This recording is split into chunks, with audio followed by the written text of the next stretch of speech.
Should I do it?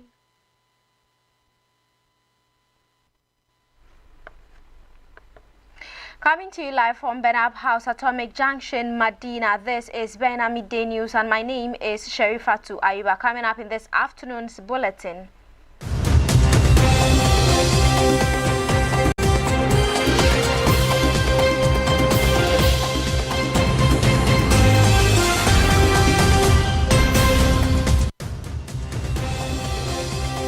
For the global recognition of the transatlantic slave trade as a crime against humanity.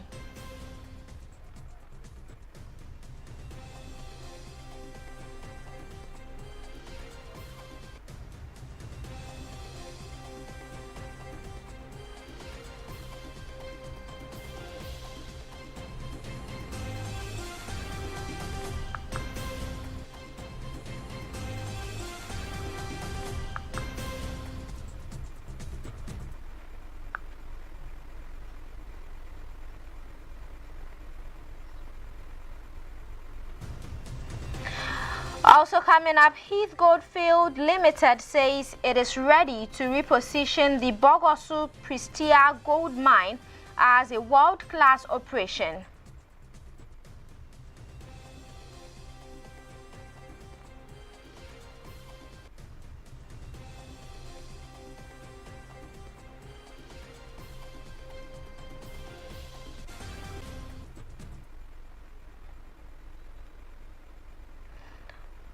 And on the international front, a fireball erupted over Gaza on Wednesday as an Israeli strike tore through a tent camp, killing 1 person and injuring 7.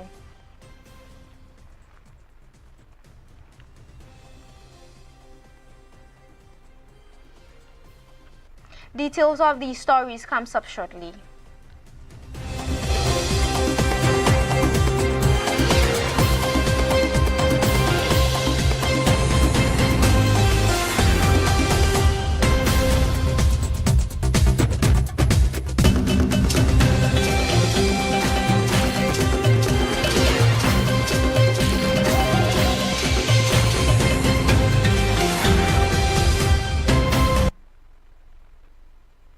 Thank you for staying with us. Remember, this news is live on Facebook at Baina TV. Now the news in details.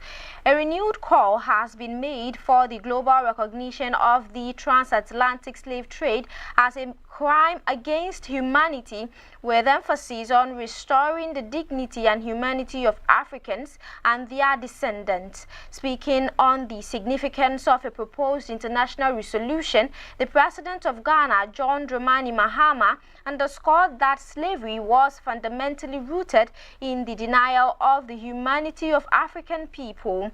The transatlantic slave trade, the speaker noted, was built on a false racial hierarchy that positioned whiteness as superior and blackness as inferior, with no scientific or factual basis. He stressed that discussions on slavery and its lasting impact must begin with a firm recognition of racial equality as well as dignity and humanity of those who were enslaved. The entire transatlantic slave trade was designed to deny African people their humanity. And that denial was premised on a racial hierarchy with no basis in fact or science, a racial hierarchy that deemed whiteness superior and blackness inferior.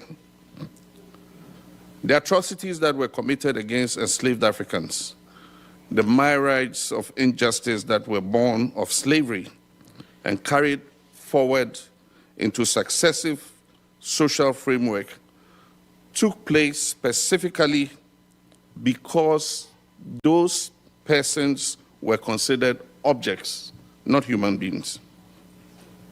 So when discussing slavery and its resulting institutions and practices, we must always start by reclaiming racial equality, the dignity of Africans, the humanity of our ancestors who were enslaved, and as a matter of course, our own humanity.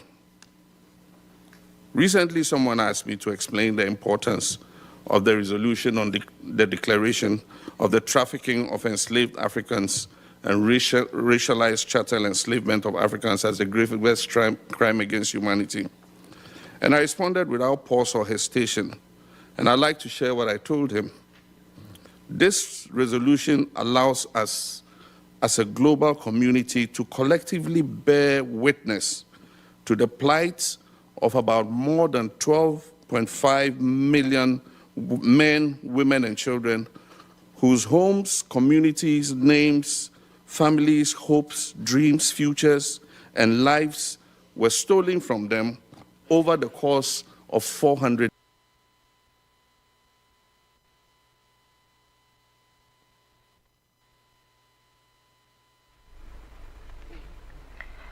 19 individuals have been arrested following a targeted raid by the IGP Special Operations Team on a notorious drug hub locally known as Tinka Island, led by DSP Bawa Abdul Jalil and ASP Samuel Mustafa Abenzu.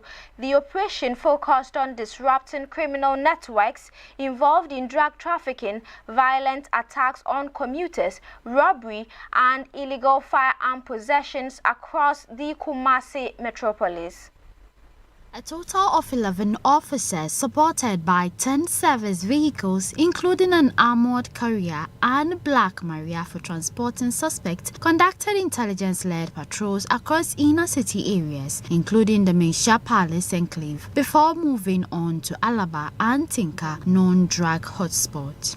During the raid, Adam Olaruth, a local shop operator, was apprehended after officers recovered quantities of dried leaves suspected to be Indian hemp from her premises. A further 18 individuals were arrested in connection with drug peddling and substance abuse within the vicinity. Seized items included white powder suspected to be heroin or cocaine, Indian hemp, opioid, and paraphernalia used for drug consumption. All suspects were taken to the Suntreso Police District headquarters, where they remain in detention pending further investigation and possible prosecution. The seized evidence has been submitted to forensic unit for analysis. The Special Operations Team emphasized that the raid reflects its ongoing commitment to crime prevention across Ashanti region, promising intensified patrols, continued intelligence gathering, and stronger collaboration with communities to maintain law and order. Now, moving on, the government has commenced the construction of 250 boreholes across Ghana's 5 northern regions in a strategic push to scale up irrigation for vegetable farming, particularly tomatoes. The move comes against the backdrop of persistently low tomato yields, which currently average about 8 metric tons per hectare, well below potential levels. Industry observers say improving access to reliable irrigation could significantly enhance productivity and stabilize market supply. Minister for Food and Agriculture Eric Opoku, who spoke at a press briefing in Accra on Wednesday, March 25, 2026, said the initiative forms part of an urgent policy response to recent development in the sub-Saharan region, particularly the decision by Burkina Faso to halt tomato export to Ghana.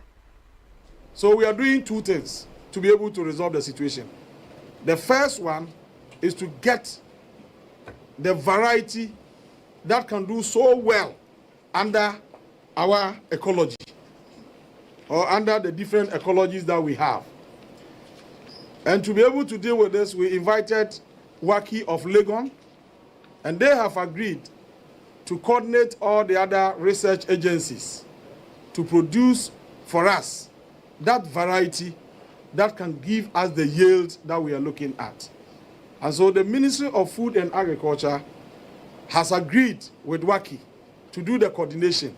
And the assurance is that within the few months ahead of us, they will be able to get us the seed variety that will be able to give us the output that we want to see. In fact, we estimated that if nothing at all, we can get about 15 metric tons per hectare when all the other factors are in place. Then, regarding post-harvest losses, you know, when we assumed office, we launched the Vegetable Development Project. This project was launched by His Excellency, the President of the Republic of Ghana, some months ago. It was launched in the Ahafo region.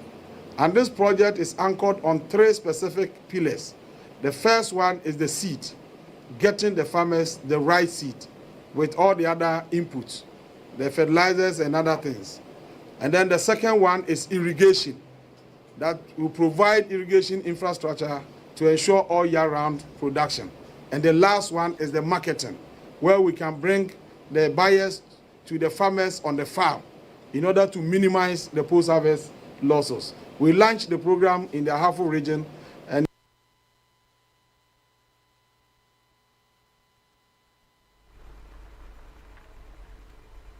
moving on, the District Assembly's Common Fund has clarified its funding framework following concerns raised by the Minister for Youth Development and Empowerment, George Opare Ado, over delays in the completion of youth centers across the country. The minister, speaking before Parliament's Assurance Committee on Tuesday, March 24th, attributed the stalled project to inconsistent and unpredictable releases from the fund. Mr. Ado explained that the National Youth Authority, which oversees the centers, had in January 2026 petitioned the Office of the Attorney General for legal guidance following the non-release of funds. According to him, although the NYE typically receives quarterly allocations from the DACF, recent disbursements have become discretionary, significantly affecting project execution. However, sources from DACF have maintained that its operations are guided strictly by the Constitution and a binding ruling by the Supreme Court of Ghana. The fund referenced the landmark case of Benjamin Komla Poto and another v. the Attorney General, in which the court ruled that only district assemblies are constitutionally entitled to receive allocations from the Common Fund. The judgment, delivered on December 14, 2022, explicitly stated that no other institution, agency, or office is permitted to receive direct funding from the DACF. In line with this ruling, the DACF indicated that it will no longer make direct allocation to institution, department, or entity including the NYA. Instead, all disbursements will be channeled through district assemblies to support local development priorities in accordance with approved plans and guidelines, while acknowledging the developmental concerns raised. The fund stressed that it is constitutionally bound to act within the limits of the law. The DACF has therefore encouraged MDAs to collaborate with district assemblies to access funding for their project, including youth infrastructure, through locally approved budgets.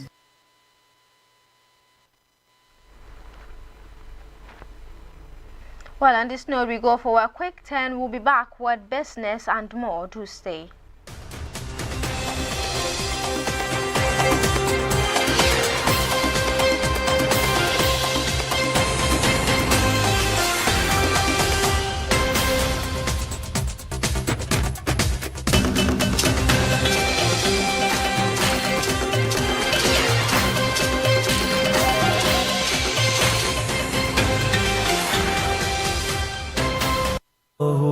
أنت حسبنا نعم المولى أنت يا رب ونعم الوكيل يا الله أنت حسبنا نعم المولى أنت يا رب ونعم الوكيل. Hello cherished viewers. All too soon, the first phase of the battle has come to an end. It is time for the champions of each session to meet in the fierce battle of Quranic recitation and Islamic knowledge. This is where the first is chosen among the numerous best. Come, celebrate with us the grand finale of the Ramadan Muslim Women Competition. Venue, Medina Atomic Junction on the forecourt of Bainab House. Together, let's showcase Islam and our Muslim women learning and teaching Holy Quran. You can't afford to miss this. Baina TV, connected to your world.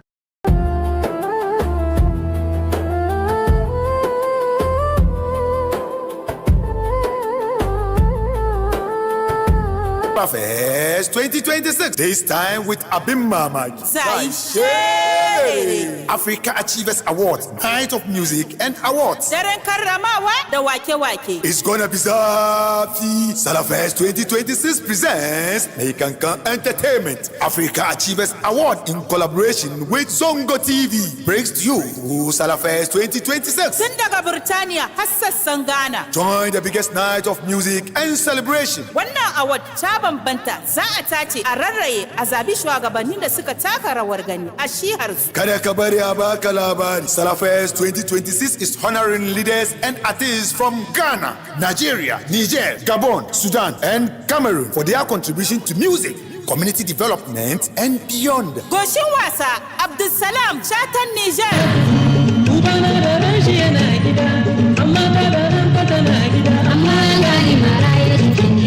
Hamisu Breaker, Nigeria. Ya bayyana ne tun daga zuciya sannan kaunar ke Zainab Indomie a Nigeria.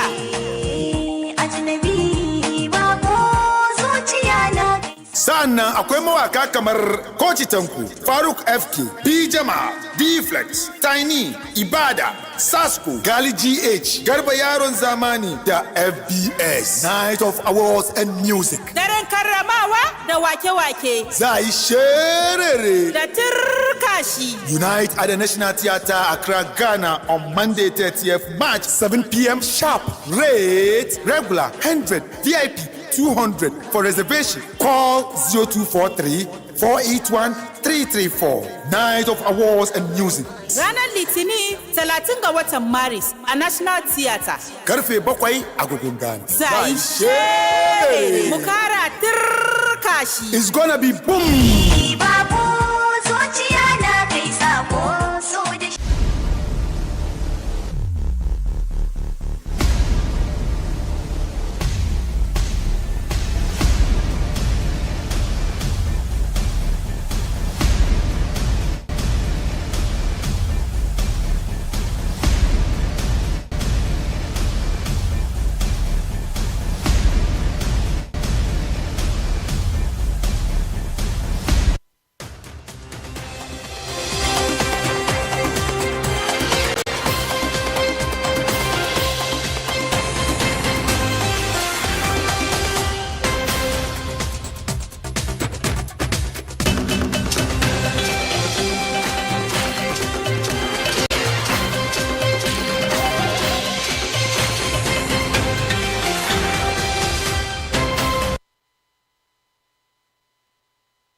You're welcome back. If you just tuned in, this is Baina Midday News and we're streaming live on Facebook at Baina TV. Now let's move on to some business story. Heath Goldfield says it is ready to reposition the Bogoso Prestea Gold Mine as a world-class operation, backing that commitment with $135 million investment earmarked for its first year of operations.